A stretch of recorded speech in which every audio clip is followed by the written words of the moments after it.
सुनिएगा, human fertilisation में होता क्या है कि यहाँ पे स्पर्म और हम ओवम यानी एग का फ्यूजन करा रहे होते हैं, उसे बोलते हैं फर्टिलाइजेशन। फर्टिलाइजेशन को कंप्लीट करने के लिए आपको 7 स्टेप से गुजरना पड़ेगा। सबसे पहला स्टेप है approaching of sperm, then fertilising and anti fertilising reaction, release of lysin enzyme from sperm, formation of reception cone जो कि पढ़ा दिया है, इनिशिएशन ऑफ अरेस्टेड मियोसिस 2 जो मेटाफेज में अरेस्ट हो गया था ओवम, वो भी पढ़ा दिया, कॉर्टिकल रिएक्शन ये भी पढ़ा दिया, fusion of nucleus of gamete ये भी पढ़ा दिया। आगे देखो यहाँ पे फर्स्ट स्टेप यानी अप्रोच ऑफ स्पर्म में क्या होता है, इंसेमिनेशन पढ़ो इसमें सबसे पहले, जहां पे हम क्या करते हैं फीमेल रिप्रोडक्टिव ट्रैक्ट में सीमेन को इंट्रोड्यूस करते हैं, सीमेन को इंसेमिनेट किया जाता है, पर इजैकुलेशन में 2.5 से 5 ml का सीमेन रिलीज होता है, ठीक है ना, यानी पेनिस से बाहर आता है, जिसमें 200 से 300 मिलियन स्पर्म प्रेजेंट होते हैं। 60% sperm normal shape and size के होंगे, 40% वाइग्रस मोटालिटी वाले होंगे। देन कैपेसिटेशन की बात करते हैं, स्पर्म का जो हेड होता है हमें क्या करना है, यहाँ पे स्पर्म को फंक्शनली मैच्योर बनाया जाता है फीमेल रिप्रोडक्टिव ट्रैक्ट यानी वेजाइना में, जहां पे क्या होता है स्पर्म के हेड से स्टेरॉल एंड ग्लाइकोप्रोटीन को रिमूव किया जाता है, जिससे क्या हो जाए स्पर्म की जो मेम्ब्रेन होती है वो लूज हो, और लूज होकर के स्पर्मिलाइसिन जो एंजाइम्स होती है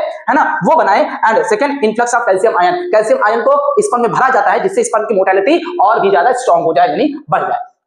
फर्टिलाइजिंग एंटी फर्टिलाइजिंग रिएक्शन में क्या है, जोना पेरियोसिटा जो मेम्ब्रेन होती है किसकी, ओवम की सेकेंडरी साइड की, वहां पे P3 रिसेप्टर होते हैं, जिससे आकर के इस पर बाइंड करता है और इस रिएक्शन को पूरा करता है। रिलीज ऑफ लाइसिन एंजाइम की बात करते हैं, जब ये पूरा कांड हो जाता है इसके बाद फर्टिलाइजिंग एंटी फर्टिलाइजिंग रिएक्शन की बात क्या होता है, एक्रोसोम जो होता है स्पर्म के हेड में, वहां पे रिलीज करते हैं लाइसिन एंजाइम, कौन, एक्रोसोम, जैसे कोरोना पेनिट्रेटिंग एंजाइम जो कोरोना की सेल को तोड़ता है, जोना पेरियोसिटा की, ठीक है ना, एंड हाइलुरोनिडेज जो क्या करता है, ब्रेक करता है हाइलुरोनिक एसिड को, जो कोरोना की सेल्स को एक दूसरे से चिपका के रखती है। एसिड एल्कलाइन फास्फेटेज होते हैं, जोना लाइसिस होते हैं जिसको कैथेप्सिन्स बोलते हैं, जो जोना पेरियोसिटा की मेम्ब्रेन को तोड़ने का काम करती हैं। ओके, नेक्स्ट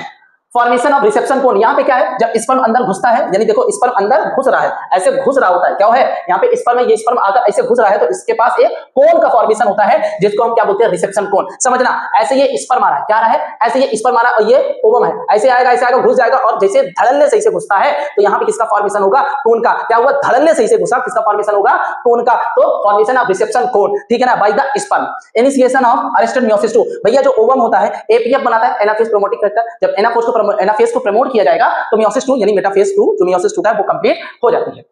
फिर नेक्स्ट क्या है, कॉर्टिकल रिएक्शन। देखो साइटोप्लाज्म जो होता है ओवम का, उसमें कॉर्टिकल ग्रैन्यूल्स होते हैं जो बाहर आते हैं, क्या होते हैं, बाहर आते हैं, ठीक है ना, और बाहर आएंगे जोना पेरियोसिटा की मेम्ब्रेन को मजबूत यानी और स्ट्रांग कर देती है, खुद को चिपका करके, जिससे जो पॉलीस्पर्मी होती है उसको ब्लॉक किया जा सके, यानी जो बहुत सारे स्पर्म होते हैं इस अंडे से बहुत सारे स्पर्म ऐसे आकर के घुस ना जाए, यानी एक स्पर्म आया घुसेगा अंदर अच्छी बात है, लेकिन अगर बहुत सारे स्पर्म अंदर घुस जाएंगे तो दिक्कत हो जाएगी। तो बहुत सारे स्पर्म यानी पॉलीस्पर्मी को ब्लॉक करना है, पॉलीस्पर्म यानी बहुत सारे स्पर्म को ओवम के अंदर घुसने से रोकना है, तो हमें कॉर्टिकल रिएक्शन कराना पड़ेगा, यानी कॉर्टिकल रिएक्शन आकर के चिपकेगा जोना पेरियोसिटा के मेम्ब्रेन के साथ और उसको हार्ड बना देता है। फ्यूजन ऑफ न्यूक्लिया का मतलब यहाँ पे जो ओवम है उसका न्यूक्लियस फ्यूज होगा और इसका जो स्पर्म का न्यूक्लियस है वो फ्यूज होगा, फ्यूज होकर के फिर एक फर्टिलाइज ओवम